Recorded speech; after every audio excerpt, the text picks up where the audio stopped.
नमस्कार दोस्तों, लालटेन स्टडी में आपका स्वागत है। 2024 प्रीलिम्स मध्य प्रदेश लोक सेवा आयोग की परीक्षा होती है, जो राज्य सेवा परीक्षा 2024, उसके पेपर सेट हम लगा रहे हैं। और ये 76 प्रश्न से 100 नंबर तक आज हम इसका अंत करेंगे। तो इसमें इसमें नेक्स्ट देखते हैं। पहला प्रश्न 76 वाला, निम्नलिखित में से वर्ष 2021-22 में भारत का कौन सा राज्य चावल का सबसे बड़ा उत्पादक रहा। अब देखो, पिछले 2025 का प्रश्न था, उसमें भी मैंने बोला था कि ये प्रश्न बनते हैं। जैसे गेहूं का पूछा था कभी, उसने गेहूं मध्य प्रदेश में सबसे ज़्यादा होता है। ऐसे करके हर बार आपसे ये प्रश्न पूछे जाएंगे फसलों के। बार बार हम डिस्क्रिप्शन में भी ये बात बोल रहे हैं, ये फिर बोल रहा हूँ मैं। अब इसमें आपको क्या करना है कि गेहूं हो गया आपका, है ना, ये मुख्य मुख्य फसलें होती हैं। ठीक, फिर आपका जूट हो गया, पूछा गया है अभी तक। फिर आपका कपास हो गया, ठीक है, ये पूछा गया है। मसाले हो गए आपके, ठीक है, और मसाले के बाद आपका गन्ना हो गया। ये प्रश्न जो पूछे गए हैं ना वो बता रहा हूँ मैं। गन्ना आपका जूट, कपास, गन्ना, चावल, ये पूछे ही है आपके सामने, और ये भी रिपीटेड प्रश्न है। नारियल पूछा जा चुका है कि नारियल सबसे ज्यादा कहाँ होता है। ठीक है, इसमें और भी बहुत सारे ऐसे प्रश्न पूछे गए हैं कि कौन सी फसल, कौन सा फल किस राज्य में ज्यादा होता है। अब इसको सिर्फ आपको इतना उतार लेना, जैसे कि देश देख लो इनके कि कौन से विश्व में सबसे ज्यादा, इन सभी में जितने प्रश्न आते हैं, जैसे चावल सबसे ज्यादा कौन से देश में होता है, जूट सबसे ज्यादा कौन से देश में होता है, सेम उस चीज को हम उतार लो मध्य प्रदेश में। मध्य प्रदेश का मतलब ये नहीं है कि आप नारियल तलाश लेना, वो कि जो मध्य प्रदेश की फसलें हैं, मक्का, ज्वार, सोयाबीन इत्यादि, या आपके सरसों हो गया, जैसे सरसों मुरैना, भिंड मुरैना में होता है, तो इस तरीके से आपको चावल बालाघाट मंडला तरफ होता है, तो इस तरीके से आपको प्रश्नों को हल करना है। तो इस पे एक छत्रराज बहुत टाइम से 10-15 सालों से पश्चिम बंगाल आंसर लगता आ रहा है। मैंने बहुत सारे पेपर्स भी पढ़े हैं, तो उसमें यही आंसर आता है। ठीक, पश्चिम बंगाल 2021-22, पश्चिम बंगाल भारत में चावल का सबसे बड़ा उत्पादक राज्य रहा।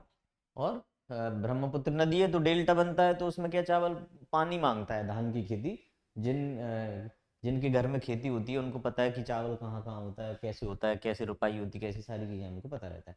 ठीक है, तो ये पर्याप्त वर्षा या चावल की खेती, इसीलिए सिंचाई आराम से मिल जाती है, पर्याप्त वर्षा होती है, तो चावल की खेती ज़्यादा होती है। और देशों की बात करें तो आप वो सब देख लेना। क्या वो ये मैंने बता दिया है, कृषि राज्यों में तुलना करके ऐसा हरित क्रांति और इसका प्रभाव। रबी की फसलें, खरीफ की फसलें और जायद फसलें, ये भी पढ़ लें आप इसमें से। ये मैं पिछली वीडियो में ही बता चुका हूँ, तो रिपीट नहीं करता हूँ। ठीक, नेक्स्ट, निम्नलिखित में से कौन कौन सी सबसे लंबी नदी है। ठीक है, ये भी मैं बता चुका हूँ पूरा, मैंने इसको बहुत डिटेल में बताया है, सारी नदियों की लंबाई बताई है।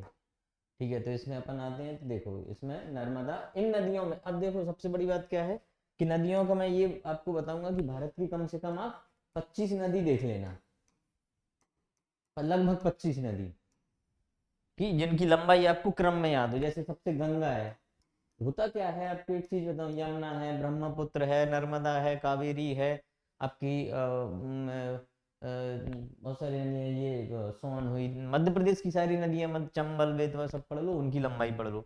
और ये फिर आप भारत के परिप्रेक्ष्य में ही पढ़ लो, एक तरफ हिमालयन करके पढ़ लो, एक तरफ दक्षिण भारत की पढ़ लो, ये पूछता है वो। तो इसमें हम जाएंगे तो आंसर सबसे नर्मदा होगा इसका आंसर। ठीक है, नर्मदा की लंबाई कितनी है, इतनी है। ताप्ती की इतनी है, कावेरी है, और ये सोन है। ठीक है, अब मान लो कि हमसे वो इसी का क्रम जब मान लेता, तो इसको नंबरिंग जरूर कर लो। मैं बोलता हूँ कि जैसे पहले नंबर पे ये थी, दूसरे नंबर पे ये है, तीसरे नंबर पे ये होगी, फिर ये होगी, ऐसे करके आप देख लो, इसमें क्रम यहाँ से बना लो कि सोन। ठीक, जो जैसे मैंने बताया तो सही कि पहले नंबर सबसे ज्यादा लंबाई किसकी है, 13-12 इसकी है। दूसरे नंबर पे किसकी है, कावेरी की है।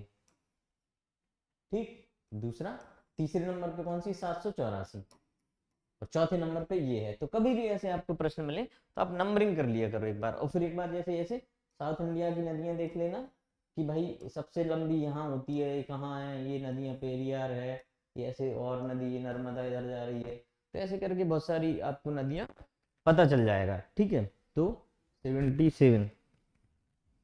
ठीक, तो ये आप एक बार इन सारी नदियों को जरूर कर लें, यहाँ से प्रश्न आता ही आता है, कौन सी नदी कहाँ निकलती है, कहाँ संगम संगम होता है, डेल्टा कौन सी बनाती है, हिमनद कौन सा हाँ, बहुत सारी चीजें आपको पढ़नी पड़ेंगी इसमें, तो आप पढ़ लेना। नेक्स्ट, और 2021 में निम्नलिखित में से कौन सा चक्रवात, मैं पहले ही वीडियो में बताया था जब मैंने प्रीलिम्स की तैयारी के संबंध में एक वीडियो बनाया है, उसमें ही बताया था कि मुख्य मुख्य चीजें ये हैं, ये पढ़ लेना। अच्छा, ये पढ़ने से मुझे याद आया कि मुझे किसी ने पूछा है कि प्रीलिम्स के लिए क्या क्या पढ़ें, तो मैं आपको 1 मिनट में फटाफट चीजें बताऊंगा। देखो, सबसे पहले हमारा सिलेबस आप ध्यान से पढ़ लो, 10 यूनिट है। अब उन 10 यूनिट में आपको कौन कौन सी किताबें पढ़नी चाहिए, तो एक तो मैं भी बता सकता हूँ, बाकी के लोग जो सिलेक्टेड है वो बता सकते हैं, जो और भी पढ़ा रहे हैं ट्यूटर है वो बता सकते हैं, आपके घर में कोई है वो भी बता सकते हैं, और आप भी समझ सकते हो कि कौन कौन सी। लेकिन क्या होता है कि फिर आपको सिलेबस देखना पड़ेगा, पूरे PYQ लगाने पड़ेंगे, आपको खुद ही समझ में जाएगा कि हमको कौन कौन सी बुक लेनी चाहिए। अब यहाँ इस चीज से आपको इसलिए बचना चाहिए क्योंकि इसमें बहुत टाइम लगता है कि आप सारे PYQ लगाओगे, सारी चीजें कितने, फिर आप सिलेबस बहुत ज्यादा पढ़ोगे, फिर आपको समझ आएगी, और गलती से अगर कुछ कुछ गलत किताबें आपने ले ली तो दिक्कत हो जाएगी। तो लोग, जब मैं तैयारी करता था तो बहुत सारे लोग कहते थे कि पहली बार में अनुभव लेंगे, हम अनुभव से सीखते हैं। आपने भी तमाम चीजें सुनी होंगी घर में, स्कूल में, कॉलेज में, हर जगह, कि अनुभव से सीखते हैं, अनुभव ले लो, अनुभव है अनुभव। अब आपको मैं एक चीज बताता हूँ कि अनुभव से सीखा जाता है। कौटिल्य कहते हैं कि खुद के अनुभव से जो सीखता है वो समझदार है, वो आगे भी बढ़ेगा। लेकिन जो व्यक्ति को दूरदृष्टा बनना है और आगे जाना है, तो उसको दूसरों के अनुभव से सीखना पड़ेगा। तो दूसरों के अनुभव से आप अगर सीखने लग गए, मान लो कि कोई पहली बार प्रीलिम्स दे रहा है, भाई वो खुद का अनुभव लेगा तब जाके प्रीलिम्स निकालेगा क्या? तो दूसरों के अनुभव कलेक्ट करो, दूसरों के अनुभव से सीखो, वो आदमी बहुत ज्यादा आगे आता है। अब मैं आपको बताता हूँ, देखो, एक तो आप लूसेंट जो होती है ना, मैं इसको सजेस्ट करूंगा कि ये आपके जो छोटे मोटे फैक्चुअल जो प्रश्न आते हैं वो सारे इससे कवर हो जाते हैं। एक आपको मैं कोई भी कंप्यूटर की बुक ले लो, ये भी लूसेंट की आती है, कोई भी अच्छी सी MP की किताब लो, MP की थोड़ी अच्छी किताब लो, ठीक है, तो आपका लूसेंट हो गया। इसमें साइंस भी आती है, हिस्ट्री भी रहता है सब, एक ये आपकी बेसिक बुक हो गई है, ये आपकी कंप्यूटर की हो जाएगी। एक यहीं पे साइंस एंड टेक की ले लो, पतली सी किताब, एक 10th यूनिट की आपको बुक लेनी पड़ेगी जिसमें पीछे क्वेश्चन लगे हुए थे, तो ऐसी एक 10th यूनिट की बुक ले लो। और MP की एक ऐसी किताब लो जिसमें मानचित्र वगैरह हो। फिर एक आपको जो सबसे अहम चीज है वो मैं बता रहा हूँ, एटलस होना चाहिए सबके पास, एटलस आपके सभी के पास होना चाहिए। एटलस में आप देखते रहो, जिसमें किसी में MP की मैप वगैरह दे रखे हैं तो वो और अच्छी बात है, तो MP की एक एटलस में दे रखे, या फिर इसमें आपको MP की कोई किताब है तो उसमें ले लो। अब आपकी मुख्य मुख्य चीजें क्या हो गई, लूसेंट में साइंस वाइंस सब आएगी, साइंस इसकी पर्याप्त होती है, इसमें साइंस एंड टेक भी आती है, अंतरिक्ष भी आता है, और पीछे का जो पार्ट विविध का होता है वो भी इंपोर्टेंट होता है। Computer and science and tech, Madhya Pradesh 10th unit. Current affair के लिए क्या करना है आपको, इसमें थोड़ी सी चीजें आप बढ़ा लो। एक तो डेली न्यूज़पेपर, जो मैंने बताया था कि न्यूज़पेपर के कौन कौन से वो पढ़ने होते हैं, एक कोई मंथली मैगजीन, ठीक है, मंथली मैगजीन, और एक आप जो आपकी फरवरी में निकलेगी, अभी जनवरी में निकलना शुरू हो जाएंगे, ईयरली, ठीक है, एक साल वार्षिकी जिसको बोलते हैं। तो इतनी सारी बुकें आपकी टेबल पे होना चाहिए। एक आध और मैं भूल रहा हूं तो आप ऐड कर लेना, ठीक है, और या किसी वीडियो में याद आएगी तो बता दूंगा। अब मंथली मैगजीन और ईयरली मैगजीन क्या है कि ये जो मैगजीन्स होती हैं, ये banking, SSC, civil services, one day exam सभी के लेके चलती है। तो हमको थोड़ा सा ये देखना पड़ेगा कि कौन कौन सा पार्ट हमको एक बार पढ़ना है, कौन सा 2 बार पढ़ना है, कौन से को याद करना है, तो आप अपने आप समझ जाओगे। तो उसमें थोड़ा सा आपको ध्यान रखना है जब आप ईयरली बुक पढ़ोगे। डेली न्यूज़पेपर का बता ही दिया, मंथली में एक एक आपको इसके साथ साथ लेना प्रैक्टिस सेट के लिए, ठीक है, तो आपको प्रैक्टिस सेट के लिए भी एक बुक ले लो, और प्रैक्टिस सेट के लिए किसी भी कोचिंग के या किसी के कम से कम अभी मान के चलो कि एक पेपर रोज लगाओ, एक आप PYQ का लगाओ और एक पेपर अभी कोई भी प्रैक्टिस सेट का लगाओ। धीरे धीरे करके क्या होगा, आपके प्रैक्टिस सेट में एक से फिर धीरे दो दो तीन तीन, जब आपके PYQ कम हो जाएंगे, अध्ययन ज्यादा हो जाएगा, तो ऐसे करके आप कर लोगे। तो इतना सारा आपकी टेबल पे मस्ट है। एक मानचित्र लगे होना चाहिए आपके घर में, MP का लगा होना चाहिए, वर्ल्ड का लगा होना चाहिए, इंडिया का लगा होना चाहिए, राजनीतिक और भौगोलिक, ये स्टडी मटेरियल ऐसे रूम्स में चारों तरफ आपके बिछा होना चाहिए। ज्यादा से ज्यादा आप क्या करना चाहिए कि आप एक बोर्ड अगर है तो ठीक है, जैसे मैं करता था, लिख के चिपका लेता था कि यार ये इंपॉर्टेंट है, और वो जब सुबह उठे तो उसको देख लिया 1-2 बार, तो क्या होता है, मेमोरी, हमारी जो याद होता है ना, याद वो रिपीटेशन से होता है, जितनी बार हम रिपीट करते हैं उतनी बार हमको याद होता है। ठीक, चलिए, तो नेक्स्ट, हाँ, ये क्वेश्चन आया, इसका अपन ये देखते हैं, सही उत्तर है तोकते। ये भी मैंने बता रखा है कि सारे पश्चिमी, इनमें आपको क्या पढ़ना है कि कौन सा तूफान या चक्रवात कहाँ आया, कौन सा इलाका प्रभावित हुआ, कहाँ से उत्पत्ति हुई उसकी, और उसका मतलब क्या है, इनका नामकरण कैसे होता है, ये आप पढ़ लेना। ठीक, 2021 में आया था। ठीक, ये करंट अफेयर का प्रश्न। नेक्स्ट चलते हैं हम निम्नलिखित में से निम्नलिखित पर्वत चोटियों को उनकी ऊंचाई के, देखो अवरोही क्रम में आ गया ना, ये नदियों को लेके भी तो आ सकता है। तो अब जैसे सबसे लंबी इसकी ये है, अब अपन इसका वो देख लेते हैं। अब ये हमको जमाना है, तो सबसे हाईएस्ट कौन सा है, अनाईमुड़ी, गुरु शिखर है, महेंद्रगिरी है। ठीक, और ये पचमढ़ी है, पश्चिमी मध्य प्रदेश में है तो बहुत ज्यादा इंपोर्टेंट है। ये दक्षिण भारत की सबसे ऊंची है तो ये भी इंपोर्टेंट है। ये अरावली की ऊंची है तो ये भी इंपोर्टेंट है। और ये आपकी उड़ीसा में भी है, और एक और साउथ में है, तो दोनों का नाम आप देख लेना। ठीक, तो ये आप ऐसे ही नदियों का, पहाड़ों का, पर मतलब जितनी भी चीजें अवरोही आरोही क्रम में आप सबको लगा के देख लेना एक बार। ठीक है, नेक्स्ट आ रहा है कि जनगणना। देखो मैं आपसे बार बार बोलता हूँ कि जनगणना के बहुत सारे प्रश्न आते हैं, तो जनगणना का फिर से एक प्रश्न है, और हमने लास्ट वीडियो में इसी एग्जाम में एक दो प्रश्न और पढ़े हैं। इससे पहले जो 2025 का पेपर लगा रहे थे उसमें भी हमने पढ़ा है। तो जनगणना 2011 के अनुसार भारत के निम्नलिखित में राज्यों में से कौन से जनसंख्या घनत्व, मैंने बोला था ना, लिंगानुपात पढ़ लो, घनत्व पढ़ लो, साक्षरता दर पढ़ लो, सारी चीजें जनसंख्या में जितने पॉइंट, ये लूसेंट नई लूसेंट आती है उसमें पूरा का पूरा अच्छे से दे रखा होगा, तो इसके लिए आपको नई बुक लेने की जरूरत नहीं पड़ेगी। ठीक है, अब इसमें अरुणाचल प्रदेश होना चाहिए। ठीक, नेक्स्ट आते हैं संयुक्त अरुणाचल प्रदेश, 2011 के अनुसार अरुणाचल प्रदेश, ये इतना घनत्व है इसका। ठीक, जिस राज्य की सबसे ज्यादा जनसंख्या है उस राज्य की जनसंख्या कितनी ये पता हो तो बहुत अच्छी बात है, जिसका सबसे ज्यादा जनघनत्व है उसका पता हो तो वो भी अच्छी बात है। अगर आपको जिसका सबसे कम जनघनत्व है उसका भी आपको पता होना चाहिए कि कितना जनघनत्व है, जिसकी सबसे ज्यादा साक्षरता दर है उसका ये पता होना चाहिए कि कितनी परसेंट साक्षरता दर है। मतलब जो हम पढ़ रहे हैं सबसे ज्यादा कम, और अभी आपको प्रश्न मिलेंगे अगले उसमें ये नंबरिंग वाले कि सबसे सबसे हाईएस्ट, फिर सेकंड नंबर पे, फिर थर्ड नंबर पे कौन सा है, तो हमको ऊपर के तीन, कभी कभी लोएस्ट पूछ लेता है वो, तो ये कुछ कुछ चीजें हैं तो जो हमको पढ़ना चाहिए। ठीक है, ये आपको वो ये विविधता, ये सब अपन डिस्कस कर चुके हैं, टाइम खराब नहीं करते हैं। रानी तो ये भी मैं बता चुका हूँ ना कि ये अन्य प्रोत्साहन योजना मोटे अनाज से संबंधित है, ये हमने पिछली बार डिस्कस किया था, पिछले उसमें पिछली ईयर की पेपर में हमने, पिछली मतलब 2025 की पेपर में। ये देखो फिर मैं बोलता हूँ कि रिपीट प्रश्न है, ये फिर रिपीट हुआ, मतलब 24 में पूछा गया है, 25 में पूछा है, वो संभावना है कि 23, 22, 21 में एक आध बार और मिल जाएगा, और हम अगला वीडियो में मैं फिर बताऊंगा ये चीजें।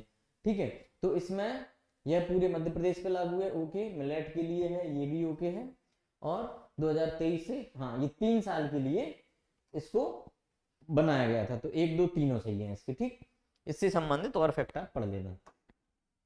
हाँ, 1, 2, 3 सही है। रानी दुर्गावती, ये इसमें मैंने बताया था ना कि 3900 पर हेक्टेयर आपको किसान को प्रोत्साहन राशि दी जाती है, और 1 क्विंटल पे, 1 क्विंटल अगर आप पे कोदो कुटकी निकलता है तो उसको 1000 रुपए एमएसपी वो राशि दी जाती है, अतिरिक्त है ना, कीमत से ज्यादा। तो ये दो उनकी सहायता के लिए दी जाती है, तो ये इंपोर्टेंट है, ये फिर आने की संभावना है। ठीक, नेक्स्ट है 2024 में भारत के राष्ट्रपति द्वारा निम्नलिखित में से किसको राज्यसभा के 12वें सदस्य, ये इंपोर्टेंट है, इसका आपको क्या पढ़ लेना है, एक तो 12 ही सदस्य पढ़ लो, एटलीस्ट 12 मत पढ़ो, तो जो लेटेस्ट उनका वो होता है वो पढ़ लो। और आर्टिकल कौन सा जाएगा, ये अनुच्छेद 80 को पढ़ लो। मतलब जब ऐसा प्रश्न आता है तो हमको इतनी सारी चीजें पढ़ लेनी चाहिए। ठीक,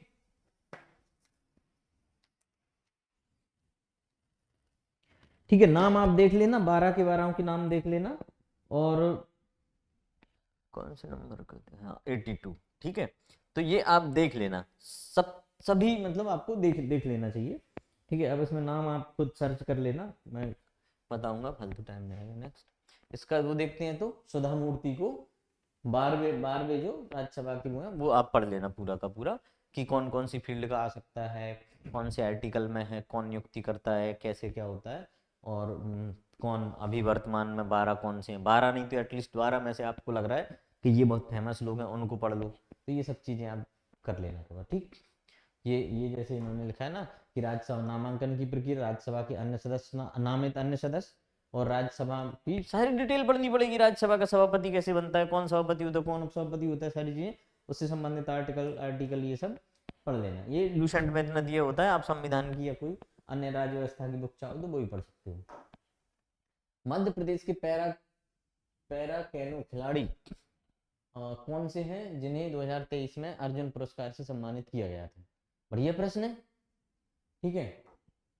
अब प्राची यादव किससे संबंधित है? पैरा कैनोइंग से। अब एटलीस्ट हम चार ये ऑप्शन दिए हैं, तो ये पूछा जा चुका है। प्राची यादव रिपीटेड है, ये भी पूछा जा चुका है, ये शायद संभवतः नहीं पूछा गया है। तो इनके बारे में आप एक बार सर्च कर लें। तो अगर हम देखें तो ऐश्वर्य प्रताप है, ये शूटिंग से संबंधित है, और ये चानू हॉकी से संबंधित है, ठीक है। इनके पुरस्कार आप देख लेना कि मध्य प्रदेश में कौन कौन से पुरस्कार दिए जाते हैं, और राष्ट्रीय स्तर के जो भारत में कौन कौन से पुरस्कार दिए जाते हैं, ठीक है। तो आपको क्या करना है कि मध्य प्रदेश में जैसे विक्रम दिया जाता है, एकलव्य दिया जाता है, प्रभाष जोशी पुरस्कार कई बार पूछा जा चुका है ना, प्रभाष जोशी पुरस्कार मलखंभ में दिया जाता है। अजय बख्तरिया को पहली बार मिला था, ठीक, जो उज्जैन में मलखंभ ज्यादा होता है, और उज्जैन के लोगों को ऐसे करके आप प्रथम देख लेना कब से शुरू है, तो संभवतः 2014 होना चाहिए, मुझे जहां तक याद है, ठीक है। और 13-12 हो तो देख लेना आप, ठीक। प्रभाष जोशी पढ़ लो, विक्रम पढ़ लो हमारा, और एकलव्य पढ़ लो। एकलव्य मध्य प्रदेश द्वारा दिया जाता है, एक कोच को दिया जाता है विश्वामित्र। ये तो एमपी के हो गए। इनमें कितनी कितनी राशि दी जाती है? तो इसमें संभवतः 2 लाख दी जाती होगी, इसमें 1 दी जाती होगी, इसका देख लेना। एक लाइफ टाइम अचीवमेंट पुरस्कार मिलता है, जो जीवन भर कुछ करता है कोई, तो उसको खेलों के लिए मिलता है। तो इतने सारे प्रश्न आपको तैयार कर लेना है एक ही प्रश्न से, और ये आप सारी चीजें कर लोगे तो आपको इजीली आप नेक्स्ट आंसर को निकाल लोगे, ठीक, ठीक है। हाँ, अच्छा, एक ध्यानचंद वाला और आया होगा। ये राजीव गांधी को क्या कर दिया? ध्यानचंद पुरस्कार। ये क्या था? राजीव गांधी खेल रत्न पुरस्कार को कर दिया मेजर टेक्निकल टीम पूरा लिख कर, मेजर ध्यानचंद रत्न पुरस्कार है ये। तो इसको क्या किया है? इससे पहले इसको राजीव गांधी खेल रत्न बोलते थे। अब राजीव गांधी खेल रत्न कब से शुरू हुआ है? 1991 से 92 तक, 2 के लगभग में। ये कब? 2021 में, ठीक है। तो ये आपने पढ़ लिया कि इसका नाम कब बदला है, और आप देख लेना इसमें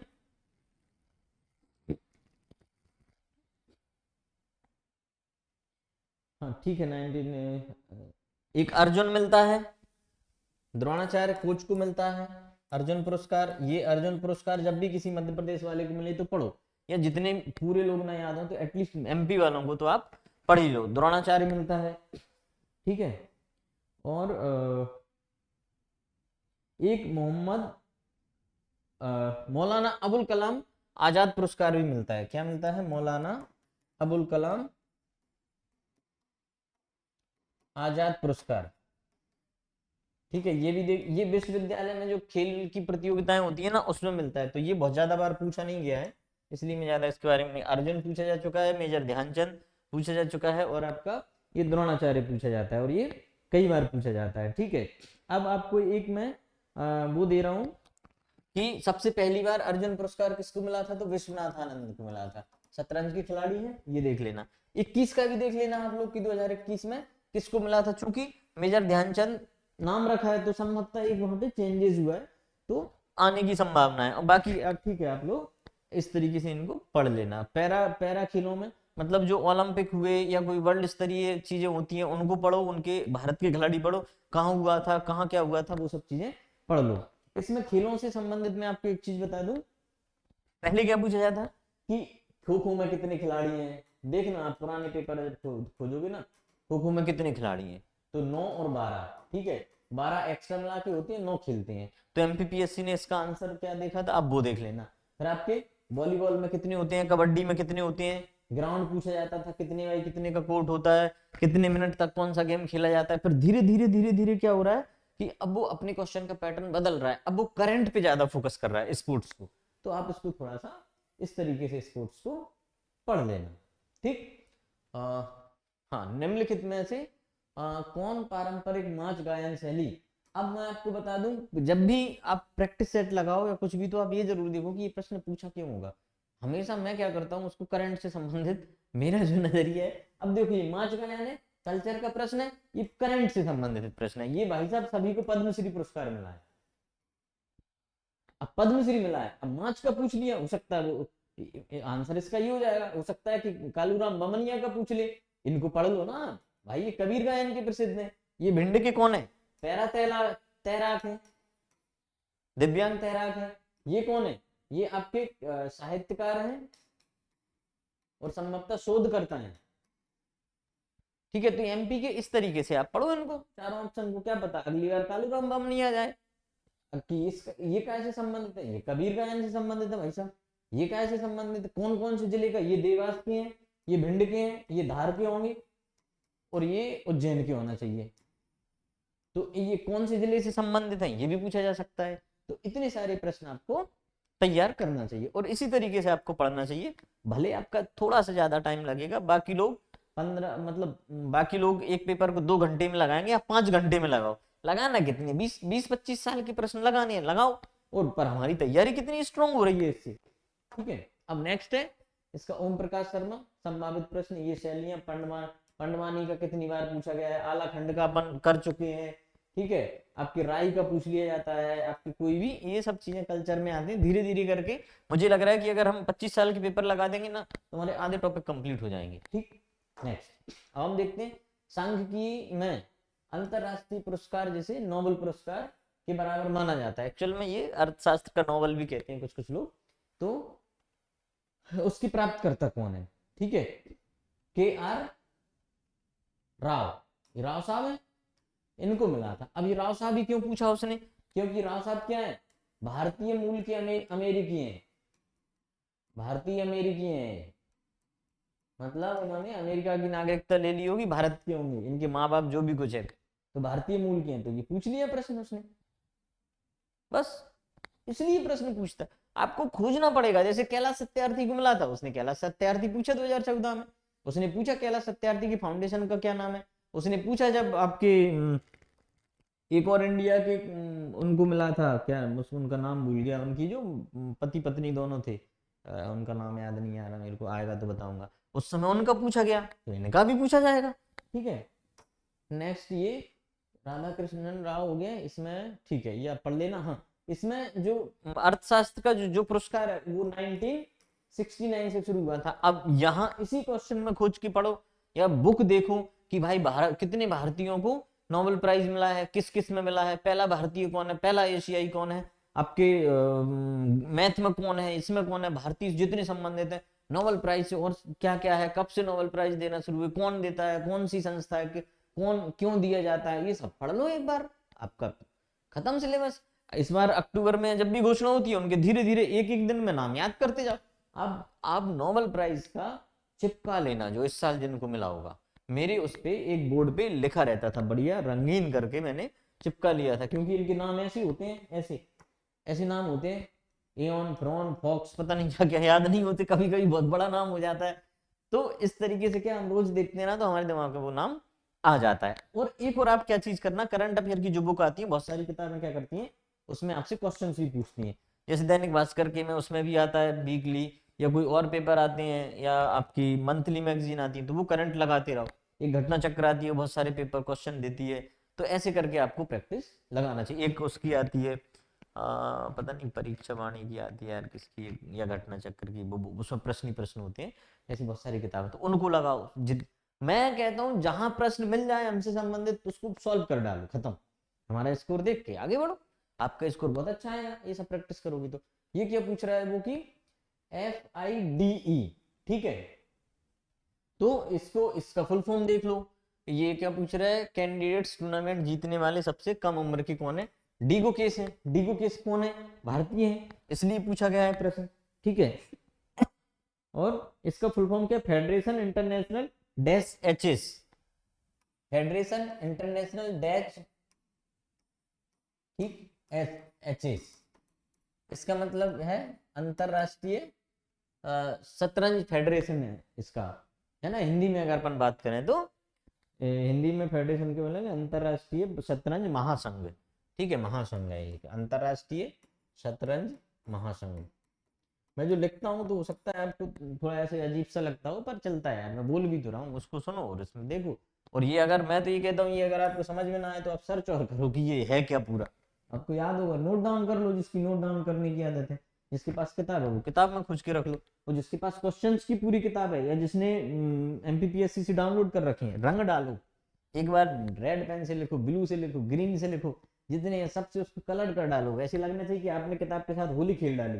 मेरी किताबें आप पुरानी देखोगे तो लगेगा भाई ये किया क्या है इस बंदे ने, हाईलाइट पिंक वाला हाईलाइटनर, उसके बाद येलो वाला, ये वो अंडरलाइन, फिर पता चले फिर कुछ फिर ग्रीन। एक ही लूसेंट को 5 साल पढ़ी मैंने।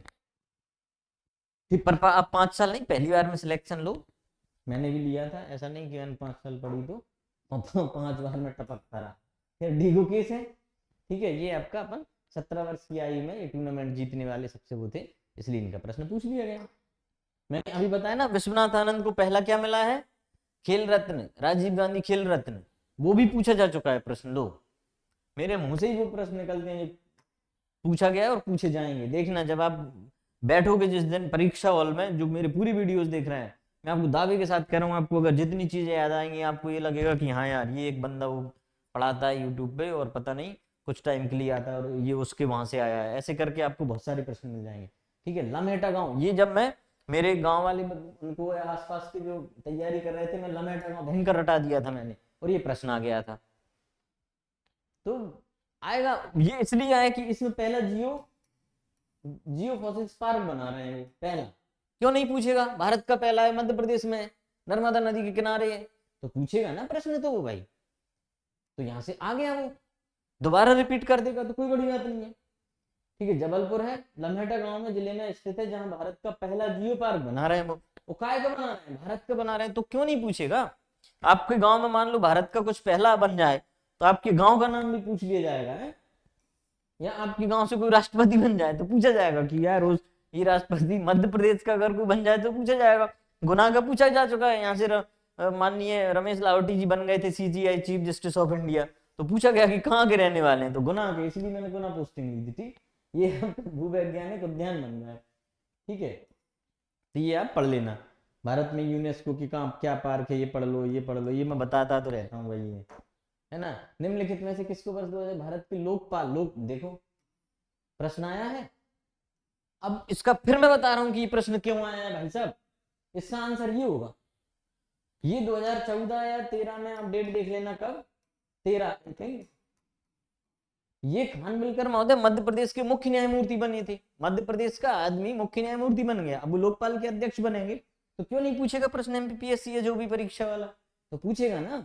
अब देखो ये कौन है, ये पहले लोकपाल के अध्यक्ष हैं, ये कौन है, ऑप्शन भी आपको ज्ञान की बातें बताते हैं, मतलब ये कि अगर आप ज्ञान प्राप्त करना चाहो तो चारों तरफ ज्ञान घूम रहा है।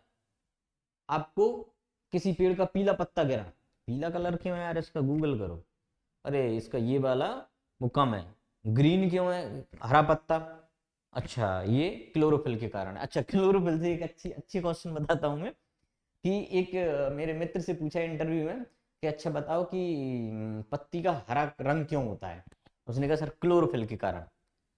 तो उन्होंने कहा कि दोबारा प्रश्न पूछा कि तुम केमिस्ट्री के स्टूडेंट हो, साइंस पढ़ा है तुमने, फिजिक्स भी पढ़ा है तुमने, बायोलॉजी भी पढ़ी है, बॉटनी भी थोड़ी बहुत, तो सबको पता है कि पत्ती का कलर भाई हरा क्यों होता है, क्लोरोफिल के कारण होता है। कि एक और कुछ बताओ, तो अब वो समझ नहीं पाए। बाद में फिर हम लोगों ने डिस्कस किया, तो हमको मान लो कि व्हाइट क्या, ये ब्लैक क्या करता है, सारे कलर को एब्जॉर्ब कर लेता है, तो हमको ब्लैक दिखता है, कुछ नहीं दिखता, ये इस कलर को रिफ्लेक्ट कर रहा है, इसलिए इस कलर की दिख रही है। तो उनका ये था कि ये पत्ती ग्रीन कलर को रिफ्लेक्ट करती है, कुछ ऐसा साइंस वाले समझ गए होंगे। तो मतलब एक आंसर के कई सारे आंसर होते हैं, ऐसा नहीं कि हमको बचपन से पढ़ाया जा रहा है कि ग्रीन क्लोरोफिल क्लोरोफिल, उससे थोड़ा सा अलग हटके भी सोचो। अगर आप जैसे अपन बोलते हैं कि आ से अनार, है ना, आ से आम, ए से A for apple, B for ball, apple ही क्यों आ रहा है, सबसे पहले हमको एप्पल आता है, बचपन से हमको ए से भाई 17 ऑप्शन मिल जाएंगे आपको। तो ये सारी चीजें होती हैं। अब पिनाकी घोष ये पहले अध्यक्ष रहे हैं, ये भाई साहब कहाँ है, ये मध्य प्रदेश में रह चुके हैं। ठीक है, ये कर्नाटक के कहीं के थे। अब देखो वर्तमान में मध्य प्रदेश के कौन है, वर्तमान में मध्य प्रदेश के न्यायमूर्ति कौन है, सचदेवा जी हैं कोई, शायद संजीव सचदेवा, देख लेना करंट के, आप सर्च कर लेना। तो इतने सारे ऐसे पढ़ो कि मजा आ जाना चाहिए पढ़ने में भी, और अगर हम बताएं कि ऐसे पढ़ते हैं तो सुनने वाले को भी मजा आ जाना चाहिए। ठीक, और आपका ऐसा इंटरेस्ट जगता है पढ़ने में, हमको तो ऐसा लगता था कि मजा आ गया यार, पढ़ो पढ़ो पढ़ो, तो ऐसा इस तरीके से पढ़ा करो।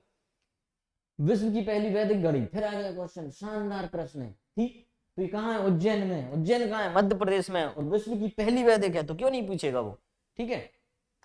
अब इसमें एक चीज भूल गया मैं, इसमें एक सर्कुलर उज्जैन का डला है। आप जो हमारे मेरे कांटेक्ट बच्चे हैं उनको मैं डाल दूंगा। उन्होंने एक वैदिक घड़ी क्या होती है मैं आपको बता देता हूँ। हम जयपुर देखी थी, तो यहाँ ये एक गोल पत्थर बना है, इसमें ऐसे सेंटर पॉइंट मान लो, ये 12 इन्होंने वो बना दी तीन यहाँ, ठीक है, ऐसे एक 12 मान लो, ऐसे 12 मान लेना आप तो। अब यहाँ क्या किया है उन्होंने, एक ऐसा क्या कर दिया, एक वो लगा दी रॉड, समझ रहे हो। तो अब सूर्य जैसे ही घूमता है ना, तो इसकी जो छांव होती है वो 12 बजे फिक्स इस पे छाएं पड़ती है, इस पे छाएं पड़ती है। तो जैसे जैसे सूर्य घूमता, दिन की घड़ी है होती है, मैंने जयपुर में देखी थी। और आप उज्जैन के नजदीक या जहां भी जाए तो ऐसी चीजें देखा करो यहाँ से। अब ये क्या है कि ये मैंने वो देख ली तो मेरे दिमाग में आ गई कि अच्छा ये वो ऐसी जंतर मंतर बनी थी, ठीक। तो ये लिखा होगा जंतर मंतर में उज्जैन में ऐसा करके, अब पूरा पढ़ लेना। इसका वो सर्कुलर भी आप जरूर देख लेना, उन्होंने दिया है कि जो 22 दिसंबर को सबसे छोटा दिन और बड़ी रात होगी, तो नीचे साइन हो रहा है किसके हैं क्या है, तो वो जरूरी है देखना, ठीक है। अब जनवरी से मार्च 2024 में भारत और इंग्लैंड के बीच, ये प्रश्न क्यों आया था, क्योंकि भाई 4-1 से हराया था भारत ने, बड़ी चीज है इसलिए पूछ लिया, ठीक है। नेक्स्ट ये आ गया, ये करंट का पेपर है, करंट का क्वेश्चन। नेक्स्ट है आपका कि निम्नलिखित में स्वतंत्र सेनानियों के क्रांति क्षेत्र। क्रांति क्षेत्र आ गए, हम कितनी बार पढ़ते हैं, भारत के 1857 से इतनी बार आए हैं, मध्य प्रदेश के आए, तो अब वो क्या डीप में जा रहा है धीरे धीरे, क्योंकि वो ही पूछते रहेंगे कि आपका इंदौर का पूछ लिया, ग्वालियर का पूछ लिया, फिर वो दमन करते हैं उनको भी पढ़ना पड़ेगा आपको। अब सीधा आंसर देख रहे हैं अपन इसका, अरे ये हाँ ये आंसर है, ये आंसर, ये कहाँ के हैं, ये आपके भानपुरा, ये एक्चुअल में बानपुरा है, और ये पीएससी ने भानपुरा ही लिखा है, ठीक है। तो ये उसमें यूपी में पड़ेगा, ललितपुर में, क्योंकि मैं चंदेरी का हूँ ना, अच्छा सॉरी चंदेरी के बगल का हूँ, मतलब चंदेरी का नहीं हूँ, ललितपुर के उधर, और इसमें चंदेरी भी आता था, ठीक। अब दूसरे नंबर पर राजा दौलत सिंह, ये नेमावर के हैं, एक नेमावर आपका देवास में शायद, ये आपका नर्मदापुरम का नेमावर है, ठीक। राजा बखतवली ये आपके सायगढ़ के हैं, और मुराद अली आपके मऊ के हैं, ठीक। तो ऐसे करके आप इनको सुमेलित करके ही पढ़ा करें। नेक्स्ट आता है आपका, ये आंसर हमने देख लिया, नर्मदा नदी की साहित्यिक संदर्भ। देखो नर्मदा नदी के नाम आपको कितने नाम हैं उसके, और संदर्भ सर्वप्रथम कहाँ मिलता है, साहित्यिक संदर्भ की बात कर रहा है वो, कि सर्वप्रथम कहाँ मिलता है, तो सतपथ ब्राह्मण में मिलता है, ठीक है। रेवा, रेवा करके इसका नाम मिलेगा। फिर इसका वायु पुराण में भी मिलेगा जिक्र, इसका स्कंद पुराण में भी मिलेगा, और बहुत सारी लोक कथाएं, लोक कथाएं और स्थानीय कथाओं में भी इनकी बहुत सारी मिलेंगे। इसमें रेवा मिलेगा, इनमें भी रेवा खंड के नाम से एक जगह मिलेगी, रेवा खंड।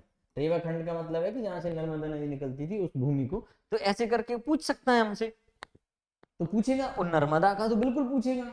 तो अब आपको, अब देखो नर्मदा, अब यार एक तो ऐसे प्रश्न आते ना, तो साहित्य के और कल्चर के तो मेरा वीडियो और बड़ा हो जाता है।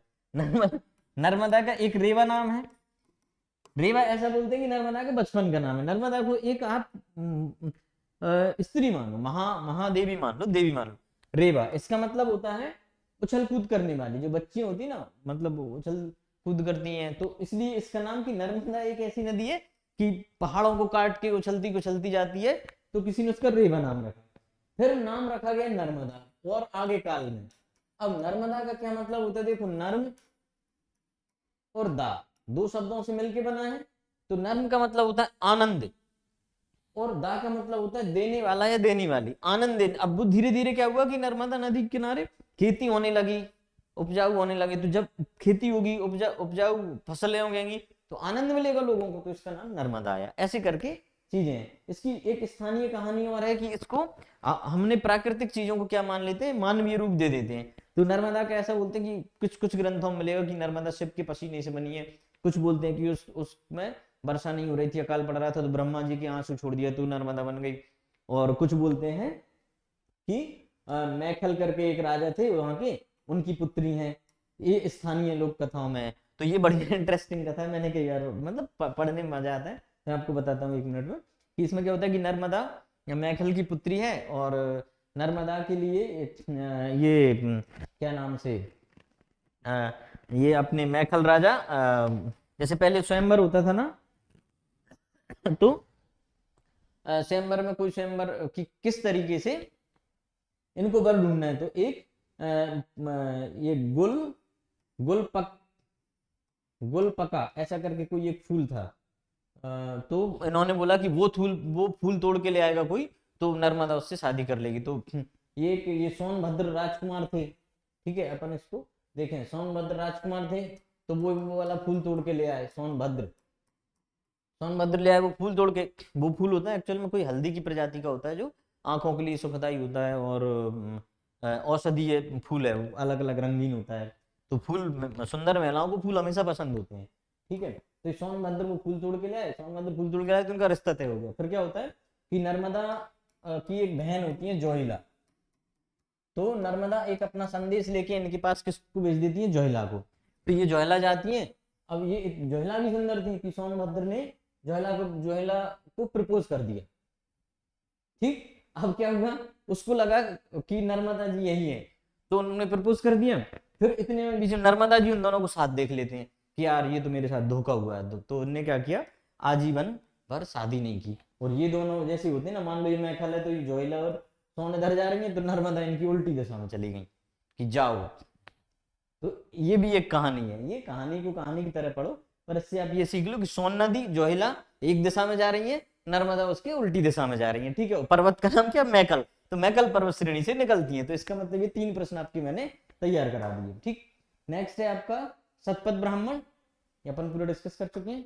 नेक्स्ट है आपका किस ताम्रपाषाण स्थल को बरामीर का जन्म स्थल, उज्जैन में है, उज्जैन का कायथा है, ये भी उज्जैन में है। नवदा टोली खरगोन में होना चाहिए, पढ़ लेना, ठीक है। इंद्रगढ़ बहुत सारे, एक इंद्रगढ़ दतिया में, एक दबुआ और होंगे, तो इसके बारे में बता नहीं रहा हूँ। नेक्स्ट अपन आते हैं, तो ठीक है, कायथा उज्जैन जिले में, ताम्रपाषाण में, ऐसे भरथरी की गुफाएं उज्जैन में है, ऐसे बहुत सारी चीजें उज्जैन में मिलेंगी। इन्होंने बरामीर ने क्या लिखा है, एक बृहत संहिता लिखी है, एक पंच सिद्धांतिका लिखी है, ठीक है। तो आपकी 2 बुक हो गई साहित्य की, ऐसा अगली बार प्रश्न आता है तो। नेक्स्ट है आपका निम्नलिखित में से कौन सा युग्म गलत है, करेरा शिवपुरी में है कंफर्म, ग्रेटर गंगो यहाँ है, बोरी अभ्यारण्य यहाँ है, ये घाटी गांव ग्वालियर में है, ठीक। ये आपका आंसर हो गया। नेक्स्ट घाटी गांव इंदौर, ठीक है ठीक है। ये क्या है, ग्रेट इंडियन बस्टर्ड सोनचरैया कहाँ पाई जाती है, ये करेरा में घाटी गांव। अब करेरा घाटी गांव को उसमें शिवपुर का जो नेशनल पार्क है उसमें शामिल कर दिया है, ठीक है। तो ये भी आप पढ़ लेना, कूनो अभ्यारण्य पर होगे ना, तो कूनो में हम गए थे, चीते भी दिखते नहीं है, बहुत बड़ा जंगल है, ठीक है। तो कभी मतलब बता रहा हूँ, अपने काम की चीज ये है कि उसमें कौन कौन से जो और बाकी के अभ्यारण्य थे उनको मिला दिया है, तो वो एक बार पढ़ लेना, ठीक है। ये होशंगाबाद बोरी अभ्यारण्य अब नर्मदापुरम जिला हो गया, पन्ना में है, गंगो अभ्यारण्य, करेरा शिवपुरी में है, ठीक है। ये भी इसके लिए, तो ठीक। नेक्स्ट आते हैं अपन, इसमें आप सब पढ़ लेना, नेशनल पार्क, टाइगर रिजर्व, अभ्यारण्य, सब सबसे बड़ा अभ्यारण्य, सबसे छोटा, सबसे टाइगर ज्यादा कहाँ है, चीते कहाँ है, कौन सी नदी कौन से के बीच से निकलती है, ये सब कभी मैं बताऊंगा, दोबारा बता दूंगा, ठीक है। शंकर राव पंडित का संबंध किससे था, तो ये ख्याल गायकी से, ये थोड़ा सा म्यूजिक का है, टफ बोल सकते हो, ख्याल गायकी से है, ठीक है। ऐसे आप क्या घराने पढ़ लेना, ग्वालियर घराना, इंदौर घराना, देवास घराना, और वो मैयर घराना, ये सब घराने से भी प्रश्न पूछे जाते हैं, ठीक है। नेक्स्ट अपन आते हैं गम्मत, ये निमाड़ का है पहली बात तो, और सूत्रधार को क्या कहते हैं, ये थोड़ा या लगाना पड़ेगा इसमें, है ना, कुड़ गया, ठीक है। नेक्स्ट है, अच्छा पेपर में क्या लिखा है मैं वो भी बता देता हूँ, क्या आया था एमपीपीएससी में, मैं पेपर लेके चलता हूँ, ऐसे ही नहीं आता है। हाँ, कुड़ गर्या, तो इसमें एमपीपीएससी ने जो लिखा है वो कुड़ गर्या,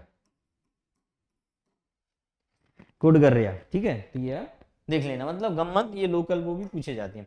तो सही उत्तर क्या है कि भारत की विभिन्न लोक नाट्य परंपराएं देख लो, मध्य प्रदेश के नाट्य परंपराएं देख लो, मध्य प्रदेश के नृत्य देख लो, मध्य प्रदेश के लोक नृत्य देख लो, मध्य प्रदेश के गायन वगैरह देख लो। माच कहा जाता है कई भी कभार, है ना। मोहन खेड़ा जैन इंपोर्टेंट है, जैन तीर्थ धार में होना चाहिए, किस जिले में स्थित है, हाँ धार में, ठीक। यहाँ ऋषभ देव यानी कि आदिनाथ इनकी प्रतिमा है, कई बार पूछा जा चुका है इनके बारे में। मोहन खेड़ा ये पढ़ लेना, ये यहाँ ये आ गया ना, बढ़िया डिस्क्रिप्शन दिया है। दतिया में है सोनागिरी, पीताम्बरा भी दतिया में, मुक्तागिरी बैतूल में है, कुंडलगिरी दमोह में है। 3 आपके प्रश्न और आपके तैयार हो जाते हैं, ठीक है। अच्छा, ये प्रश्न क्या होता है, धार्मिक पर्यटन से जोड़ के ज्यादा पूछते हैं इसलिए, ठीक। नेक्स्ट है आपका, कुमारगुप्त और बंधुवर्मन के 10 अभिलेख के संबंध में कौन सा कथन गलत है। तो ये प्रश्न आ चुका है, रेशम बुनकरों वाला रिपीट हुआ ना एक ऑप्शन आपका, मतलब ये सही है आपका, है ना। यह भारत में विज्ञापन परंपरा का प्राचीनतम उदाहरण है। विज्ञापन रेशम बुनकरों का है ना, व्यापार के लिए प्रचार कर रहा है, तो ये भी चाहिए। इस अभिलेख में 10पुर को पश्चिमपुर भी कहा गया है। इसका देखेंगे भवभूति ने नहीं किया इसकी। भवभूति कौन है, नाटककार है ये, नाटककार। इनकी मुख्य रचना है मालती माधव, एक होगी उत्तर रामचरित, उत्तर रामचरित, एक होगी महावीर चरित,